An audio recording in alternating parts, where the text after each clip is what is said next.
12 விட்டமினுக்கும் 12 வகையான காய்கறிகள் மூலமாக அது நமக்கு கிடைக்கும்.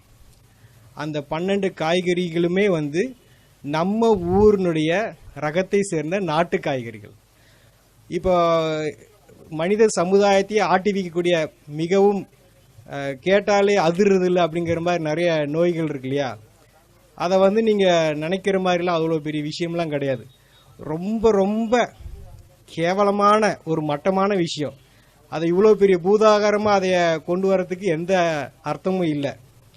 நீங்கள் கேள்விப்பட்டிருங்க அதிக ரத்த அழுத்தம் இல்லையா? இப்போ இந்த அதிக ரத்த அழுத்தத்துக்கு பார்த்தீங்கன்னா ப்ரெஷருக்கு பல வருஷமா மாத்திரை சாப்பிட்ருப்பாங்க.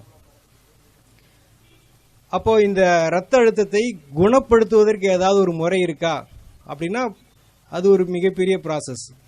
நீங்கள் கேள்விப்பட்டிருக்க மாட்டீங்க, நம்ம அன்றாடம் பயன்படுத்தக்கூடிய வெண்டைக்காய் இருக்கு இல்லையா, வெண்டைக்காய். அந்த வெண்டைக்காயை வந்து நல்லா ஒரு 10 நிமிஷம் வெந்நீரில் ஊற போட்டு கொஞ்சம் சாஃப்ட் ஆகிட்டு நல்ல மென்று, பாஸ்கர் ஐயா சொல்கிற மாதிரி நல்ல மென்று உமிழ்நீரோடு கலந்து சாப்பிட்டாங்கன்னா 3 நேரம், காலையில் மத்தியானம் நைட் 3 நேரமும் உணவுக்கு முன்னாடி ஒரு 4 வெண்டைக்காய் கரெக்டாக 3 நாள் கழித்து மறுபடியும் ப்ரெஷர் பார்த்தா நார்மலாக இருக்கும். நார்மலாக இருக்குங்கிறது அவளுக்கு அந்த சிம்டம்ஸும் இருக்காது, நல்லா ஆகிடும். ஸோ ரத்த அழுத்தத்தை எந்த மாதிரி நிலை இருந்தால் சரி, அந்த கிட்னியே ஃபெயிலியர் ஆகிற அளவுக்கு ரத்த அழுத்தம் இருந்தால் கூட அதை குணப்படுத்தக்கூடிய ஆற்றல் எதில் இருக்குங்க? வெண்டைக்காயில் இருக்குது. அப்புறம் ரெண்டாவது பார்த்தீங்கன்னா ரொம்ப இருதயம், ஹார்ட் சம்மந்தப்பட்ட கார்டியா நிறையா வந்து கார்டியா வாஸ்குலர் டிசீஸ் ரொம்ப நிறையா வருது. ஸோ அந்த மாதிரி இருதய சம்பந்தப்பட்ட பிரச்சனைகளுக்கு வந்து எந்த மாதிரி தீர்வு? இருதயம் ஏன் பலகீனமாக அடையுது அப்படின்னா உடம்புல வந்து துவர்ப்பு சத்து இருக்குது பார்த்தீங்களா, அந்த துவர்ப்பு சத்து வந்து ரொம்ப கம்மியாக இருக்குது. அந்த துவர்ப்பு சத்து நம்ம சாப்பிட்றது ரொம்ப ரொம்ப குறைவு. அப்போ இரத்த குழாய்கள் நல்லா சுருங்கி விரியணும், ரத்தம் வெளியேற்றக்கூடிய இருதயம் நல்லா சுருங்கி விரியணும்னா அதுக்கு துவர்ப்பு நிறைய வேணும். துவர்ப்பை வந்து தனியாக சாப்பிட்றதுக்கு பதிலாக துவர்ப்பை வந்து உணவாக சாப்பிட்றது நல்லது. ஆக நம்ம எந்த இடத்துக்கு போனாலும் ஒரு விசேஷத்தில் வந்து முன்னாடி என்ன வச்சுருக்காங்க, வாழை மரம் வாழைக்காயை வந்து தொங்க வச்சுருக்குறாங்க. ஆக அந்த வாழைக்காயை வந்து தோலோட மிக சன்னமாக கட் பண்ணி ஒன்று தேங்காய் எண்ணெய் அல்லது தேன் அல்லது சும்மாவே மென்று சாப்பிடலாம். அப்படி சாப்பிட்டாங்கன்னா அவங்களுக்கு இரத்த குழாய்கள் நல்லா சுருங்கி விரிஞ்சு இருதயம் நல்லா சுருங்கி விரிகிறப்போ அந்த பிளாக்ஸு, அது போக இந்த ஹார்ட் சம்மந்தப்பட்ட எஃபிஷியன்சி இப்போ 30-40% தான் இருக்குன்னு சொல்கிறாங்களே இருதயத்தினுடைய, அது எல்லாமே பார்த்தீங்கன்னா படிப்படியாக 2 வாரத்தில் 70-80 வந்து டச் பண்ணியிருக்கு. எதனால்? ஒரு வாழைக்காயினால். வாழைக்காயோடைய காஸ்ட் எவ்வளோ ஆகுதுங்க? ஒரு காய் வந்து 5 ரூபா. அப்படி இருக்கிறப்போ ஒரு 2 வாரத்தில் பார்த்தீங்கன்னா எந்த மருத்துவத்தினாலையும் கொடுக்க முடியாத ஆற்றலை வந்து அந்த வாழைக்காயால் கொடுக்க முடியும். அப்புறம் பார்த்தீங்கன்னா 3வது, இன்றைக்கி மிகவும் காஸ்ட்லியான ஒரு வியாதின்றது கேன்சர் இல்லையா? கேன்சரை வந்து ஏன் அந்த கேன்சர் வந்து உடம்புல இவ்வளோ தூரம் வருது அப்படின்னா நம்ம உடம்புல வந்து பாஸ்பரஸ்ன்னு சொல்லிட்டு ஒரு சத்து இருக்குது. அந்த பாஸ்பரஸ் வந்து சீக்கிரமாக உடம்பு விட்டு வெளியேறிடும். அது ஏன் வெளியேறுதுன்னா நம்ம சாப்பிட்ற எல்லாமே அசிடிக் ஃபுட், புளித்த உணவு எல்லாமே சமைச்சு நிறையா சாப்பிட்றதுனால உடம்புல இருக்கக்கூடிய பாஸ்பரஸ் வந்து வெளியேறிட்டே இருக்கும். அப்போ உடம்புக்கு எல்லாருமே வந்து அசிடிக் பாடியாக மாறிடுச்சு. அதை வந்து காரத்தன்மையும் சேர்த்து நியூட்ரலாக இருக்கணும். அது போல் நிலை வந்துருச்சு அப்படின்னா நமக்கு கேன்சர் வந்து வராது. அப்போ உடம்பை வந்து 2-3 நாளில் வந்து அந்த புளிப்புத்தன்மையிலிருந்து விடுவிச்சு நார்மலுக்கு கொண்டு வரணும்னா அதுக்கு கடவுள் படைச்சிருக்க காய்க்கு பேர் வந்து பூசணிக்காய்.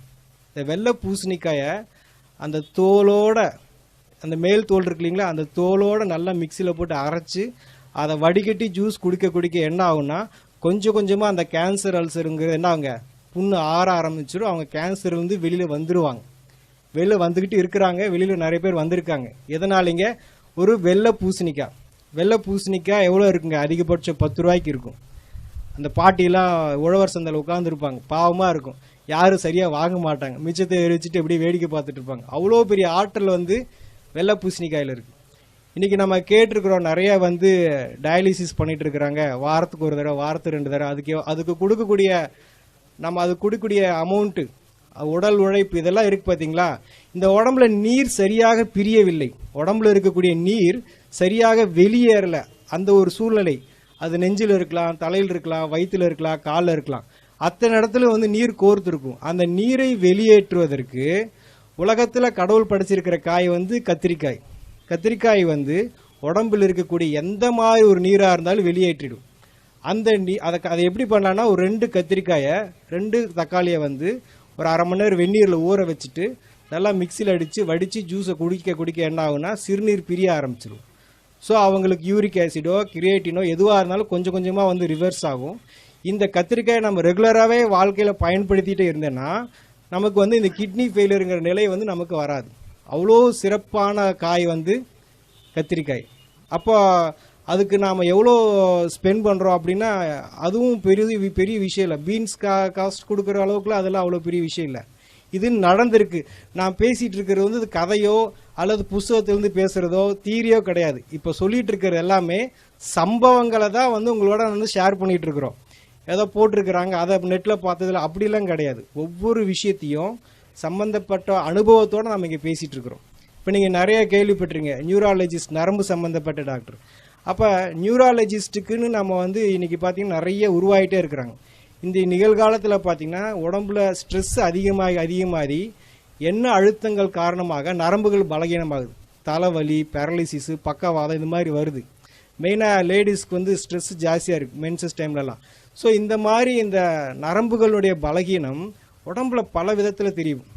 அந்த மாதிரி இருக்கிறப்போ கொத்தவரங்காய் இருக்கு இல்லைங்களா, ஒரு கொத்தவரங்காய் 10 கொத்தவரங்காயும் ஒரு முழு எலுமிச்சம்பழத்தையும் நல்லா ஜூஸ் போட்டு வடித்து குடித்தாங்க அப்படின்னா கொஞ்சம் கொஞ்சமாக நரம்பு தளர்ச்சி சரியாயிடும். மெயினாக இந்த பீரியட்ஸ் ஆகிறப்போ 20 நாள் 15-20 நாள்லாம் நிறைய பேருக்கு பீரியட்ஸ் ஆகிட்டே இருக்கும். அந்த விஷயங்கள்லாம் பார்த்தீங்கன்னா அடுத்த ஒரு நாளைக்கு 3 தடவை குடித்தாங்கன்னா 3 நாளில் அந்த ப்ராப்ளமே சரியாயிடும். எதுங்க, கொத்தவரங்காய் எலுமிச்சம்பழமும் ஜூஸ் போட்டு குடித்தா. ஸோ அவ்வளோ பெரிய ஆற்றல் இருக்குது கொத்தவரங்காய்க்கு. அது பக்கவாதம்னு சொல்லிட்டு பெட் ரிட்டனாக படுத்திருக்காங்க இல்லைங்களா, நரம்புகள்லாம் செயலிழந்து அதையே கூட குணப்படுத்தக்கூடிய ஆற்றல் வந்து கொத்தவரங்காய்க்கு இருக்குது.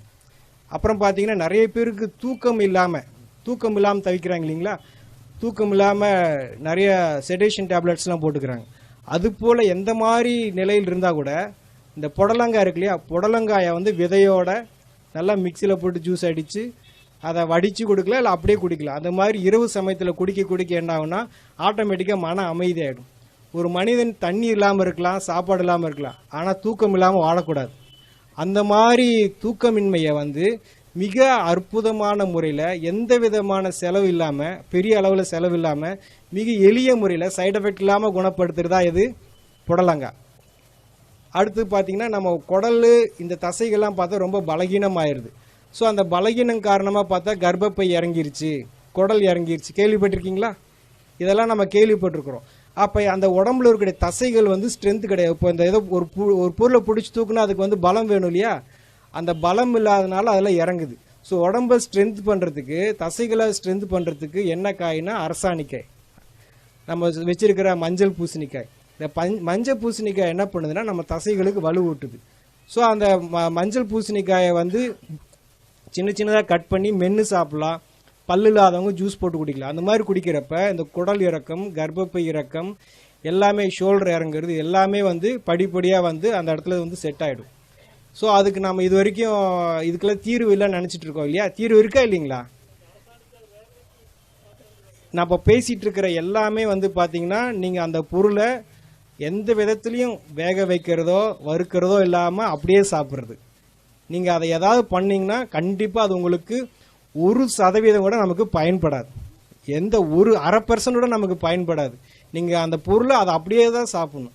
ஏன் அப்படின்னா நம்ம எதை பற்றி பேசிகிட்டு இருக்கிறோம், விட்டமின்ஸ் வந்து சீக்கிரமாக வந்து ஆவியாயிடும். அப்போ நீங்கள் கொஞ்சமாக அதை பாயில் பண்ணால் கூட ஆவியாயிடும். நீங்கள் விரும்பி ருசிக்காக சாப்பிடலாம், ஆனால் அதுக்கு உங்களுக்கு சுத்தமாக எந்த விதத்துலையும் பயன்படாது.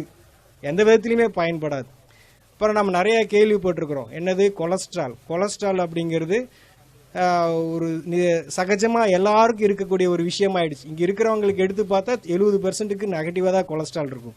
ஸோ அந்த கெட்ட கொழுப்பு எப்படி உடம்பு விட்டு நீங்கும் அப்படின்னா, உடம்புல வந்து எந்த மாதிரி கொழுப்பாக இருந்தாலும் அந்த கொழுப்பை வந்து தசையிலிருந்து தோலிருந்து கொஞ்சமாக நீக்கி வெளியே அனுப்புறதுக்கு தான் கோவக்காய் என்ன பண்ணுதுன்னா கொஞ்சமாக அந்த கெட்ட கொழுப்பை உடம்புலேருந்து நீக்கி அந்த ட்ரைக்ளிசரைடு, LDL இதெல்லாம் வந்து கொஞ்சமாக நீக்கி உடம்பு வந்து சுத்தமாக வச்சுக்கும். ஃபேட்டி லிவர்னு சொல்லுவாங்க. அதெல்லாத்தையும் கூட இந்த கோவக்காய் வந்து மிக அற்புதமான முறையில் சரி பண்ணிடும்.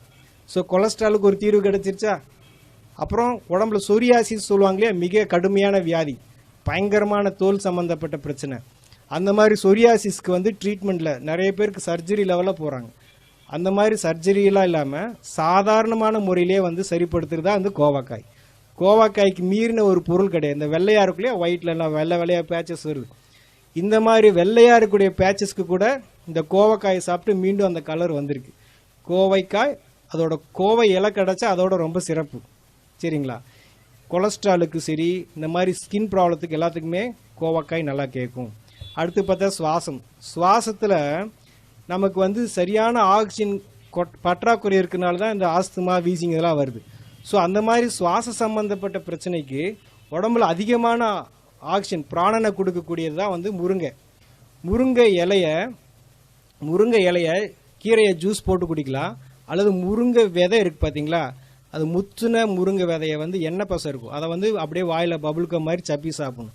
இது மாதிரி பண்ணிட்டு வர எப்பேற்பட்ட எவ்வளோ காலமான நீண்ட கிரானிக்காக இருக்கக்கூடிய ஆஸ்துமா, வீசிங் கூட சரியாக முருங்கை கீரையும் முருங்கை விதையும் சேர்க்க சுவாசத்தினுடைய ஃப்ரெஷ்னஸ், ஏன்னா உடம்புல சுவாசம் ரொம்ப முக்கியம் இல்லையா, அதனால அதுக்கு ரொம்ப முக்கியத்துவம் இருக்குது. முருங்கை இதனால வந்து எந்த மாதிரி சுவாச சம்மந்தப்பட்ட பிரச்சனைகளும் சால்வ் பண்ண முடியும். அப்புறம் பீர்க்கங்காயை பற்றி சொல்கிறதுனா நம்ம நிறைய அதை யூஸ் பண்ணுறதில்ல. நிறைய பேர் பாவக்காயை வந்து ரொம்ப மதிப்பாக சொல்கிறோம். அது கூட ஒரு மேலே வந்து விஷயந்தான் பீர்க்கங்காயை வந்து தோலோட, அந்த பீர்க்கங்காயோட விசேஷமே தோல் தான். அந்த தோலோட நம்ம வந்து ஜூஸ் போட்டு அல்லது மென்று சாப்பிட்டோன்னா நம்ம உடம்புல பெப்டிக் அல்சர் அப்படின்னு சொல்லிட்டு ஒரு அல்சர் இருக்கும். அந்த அல்சர் வந்து அதிகப்படியாக வந்து உடம்பு எல்லா பக்கமும் வந்து புண்ணாக மாறி அந்த புண்ணு வந்து உடம்பு ஃபுல்லாக பரவும். அப்போ அந்த புண்ணெல்லாம் ஆத்துறதுக்கு உடம்புக்கு என்ன வேணும் அப்படின்னா இந்த பீர்க்கங்காய் ஜூஸ். இந்த பீர்க்கங்காயை வந்து மென்று சாப்பிட ஆட்டோமேட்டிக்காக உடம்புல இருக்கிற புண்ணெல்லாம் ஆறிடும். ஸோ புண்ணு ஆற நம்ம உடம்புல இருக்கக்கூடிய ஹார்மோன்ஸ் எல்லாம் வந்து சரியாக அவங்களுக்கு சுகர் அப்படிங்கிறது கொஞ்சமாக நார்மல் ஆகும். அப்புறம் நீங்கள் பார்க்குறீங்க மூட்டு வலிக்கு வந்து இப்போ என்ன, இடது காலுக்கு ஒரு 2 லட்சம், வலது காலுக்கு ஒரு 2 லட்சம் எடுத்து வச்சுக்கிறாங்க. ஸோ மூட்டு வலி வந்து ரொம்ப அதுவும் காஸ்ட்லி ஆகிடுச்சு. நம்ம உடம்புல நல்ல கொழுப்பு, ஹை டென்சிட்டி லிப்பிட் ப்ரொஃபைல், அது போக உடம்புக்கு வேண்டிய நல்ல எண்ணெய் பசை இருந்ததுன்னா எலும்புகள் வந்து ஸ்ட்ராங்காக இருக்கும். இன்னைக்கு வந்து பார்க்குறாங்க, இப்படி நடந்து போகிறாங்க, சும்மா கீழே படிக்கட்டு விட்டு இறங்குறாங்க, கால் ஃப்ராக்சர் ஆகிடுது. சும்மா ஏறுறாங்க, கீழே விழுந்தாங்க, வண்டி மேலே தான் விழுந்திருக்கு, ஆட்டோமேட்டிக்காக ஏதாவது ஃப்ராக்சர் ஆகிடுது. ஃபுட்பால்லாம் பார்த்தீங்கன்னா அவங்க அப்படி ஓடி போய் திரும்பி குட்டிக்கரணை அடித்து விழுகிறாங்க, அவங்களுக்குலாம் ஒன்றும் ஆகிறதில்ல. நம்ம சும்மா விழுந்தாலே ஏன் ஃப்ராக்சர் ஆகுது? ஸோ அப்போ எலும்புகள் வந்து ரொம்ப பலகீனமாக இருக்குது. இந்த எலும்பை வந்து நல்லா உறுதியாக ஸ்ட்ராங்காக வச்சுக்கிறதுக்கு வந்து தேங்காயில் வந்து முத்துன தேங்காய் இருக்கு இல்லையா, கொப்பரை தேங்காயில் எண்ணெய் பசை இருக்கும், பச்சை தேங்காயில் எண்ணெய் பசை இருக்காது, கம்மியாக இருக்கும். அந்த கொப்பரை தேங்காயை நல்லா வாயில் போட்டு மென்று சாப்பிட்டாங்கன்னா இந்த ஏர் கிராக்கு, ஃப்ராக்சரு, எலும்பு சரியாக கூடலை, அந்த மாதிரி எந்த விஷயமா இருந்தாலும் சீக்கிரமாக கூடிடும். அவங்களுக்கு சர்ஜரி என்பது தேவையில்லை.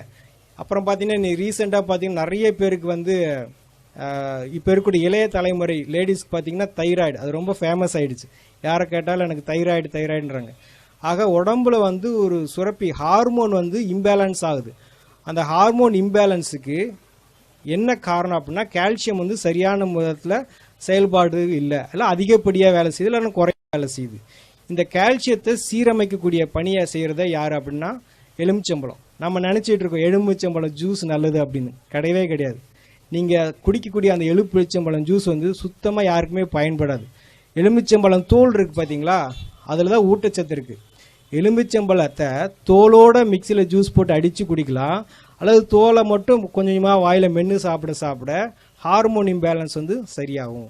நான் சொல்லியிருந்த எந்த விஷயமும் வந்து நிகழ்காலத்தை நீங்கள் யார் செஞ்சாலும் 100க்கு 100% அது வேலை செய்யும். அது எந்த விதத்திலையும் யாரையும் ஏமாத்தாது. ஆகலாம், பார்க்கலாம், செய்யலாம், நடக்கலாம், அப்படிலாம் எதுவுமே கிடையாது. நீங்கள் செஞ்சு பார்க்கணும். ஆக நாங்கள் என்ன சொல்கிறோன்னா, குணப்படுத்துறதுக்கு நாங்கள் தயார், நீங்கள் குணமாகறதுக்கு நீங்கள் தயாரான்னு கேட்குறோம். ஆக இதெல்லாம் எப்படிங்க பச்சையாக சாப்பிட்றது, எப்படிங்க இவ்வளோ நாளாக சாப்பிட்டு இது பண்ணுறது அப்படின்னா, இப்போ நான் சொல்லிட்டு இருக்கிறேன் வெண்டைக்காய், ஒரு 4 வெண்டைக்காயை நீங்கள் சாப்பிட்டுட்டு 4 வெண்டைக்காயை சாப்பிட்டுட்டு அப்புறம் எப்பயும் போல் நீங்கள் சமைச்ச உணவு சாப்பிட்டுக்கோங்க. ஃபஸ்ட்டு நாள் வந்து நீங்கள் என்ன உங்கள் உடம்புக்கு என்ன தேவையோ அதை கொடுத்துட்டதுக்கு அப்புறமா உங்களுடைய உணவை செஞ்சிட்டிங்கன்னா உங்கள் உடம்புக்கு என்ன தேவையோ கொடுக்கப்பட்டாச்சு. அதுக்கப்புறமா நீங்கள் வீட்டில் என்ன பழக்கத்தில் பண்ணியிருந்தீங்களோ திருப்பி நீங்கள் எந்த நோயோட பாதிக்கப்பட்டீங்களோ அது திருப்பி டெஸ்ட் பண்ணி பார்த்தா முற்றிலுமாக சரியாக இருக்கும். எல்லா காயை பற்றி சொன்னாலும் ஒரு முக்கியமாக இந்த கொத்தவரங்காயை பற்றி நான் சொல்ல விரும்புகிறேன். என்ன அப்படின்னா, போன வருடம் இந்தியாவிலிருந்து அதிகமாக ஏற்றுமதியான விவசாய பொருள் எதுனா கொத்தவரங்காய். எதுக்கு கை தட்டுறீங்க? எதுக்குன்னே தெரியாது, எதுக்கு கை தட்டுறீங்க? கொத்தவரங்காய் எதுக்கு வாங்கிட்டு போகிறாங்கன்னு தெரியுமா? நம்ம வாங்கலன்னு தலை தான் குனியணும். ஏன் வாங்குறாங்கன்னு தெரியுமா? அந்த கொத்தவரங்காயில் கிளஸ்டர் பீன் ஆயில் ஒரு எண்ணெய் பசை இருக்குது. கொத்தவரங்காய்க்குள்ளே ஒரு எண்ணெய் பசை இருக்குது. அந்த எண்ணெய் பசை வந்து ராக்கெட் லான்ச்சுக்கு யூஸ் பண்ணுறதா அவங்க சொல்கிறாங்க. நான் ராக்கெட் லான்ச் யூஸ் பண்ணுறோம், ஆள் குழாய் குளறுகளுக்கு வந்து இந்த எண்ணெய் பசை வந்து ரொம்ப முக்கியம் அப்படின்னு சொல்லி சொல்கிறாங்க. ஆனால் ஒரிஜினலாக அது நரம்பு சம்மந்தப்பட்ட எல்லா பிரச்சனையும் சால்வ் பண்ணும். அந்த ஒரு காய் மட்டும் நம்ம எல்லாரும் பயன்படுத்தினோன்னா மொத்த மருத்துவ உலகமே ஸ்தம்பிச்சு போயிடும். அவ்வளோ ஆற்றல் இருக்குது அந்த கொத்தவரங்காய்க்கு. பீரியட்ஸ் ஆகிறப்போ, பீரியட்ஸ் ஆகிறதுக்கு 2 நாள் முன்னாடி, பீரியட்ஸ் ஆகிறதுக்கு பின்னாடி 2 நாள், 5 நாள் கண்டிப்பாக வந்து கொத்தவரங்காயை எலுமிச்சம்பழத்தோட ஜூஸ் போட்டு குடித்தாங்கன்னா அவங்களுக்கு இந்த மாதிரி யூட்ரஸ் ஃபைபார்டு, பிசிஓடி, எந்த பிரச்சனை, பெயின், பேக் பெயின், வயிற்று வலி, தலைவலி, தலை சுற்றுறது, எந்த இது இல்லாமல் சுமூகமாக அந்த நாட்களை வந்து எளிமையாக கடந்து போயிடுவாங்க. B12 சொல்லிட்டு ஒரு விட்டமின், அது முருங்கை விதையில் அவ்வளோ இருக்குது. அதை விட்டுட்டு எல்லாம் ப்ரொக்கோலியை சாப்பிட்டுட்டு இருக்காங்க 200-300 கொடுத்துட்டு. இதை பற்றின எல்லா தகவலும் வந்து vegetableclinic.comனு ஒரு வெப்சைட் இருக்குது, அதில் கிடைக்கும்.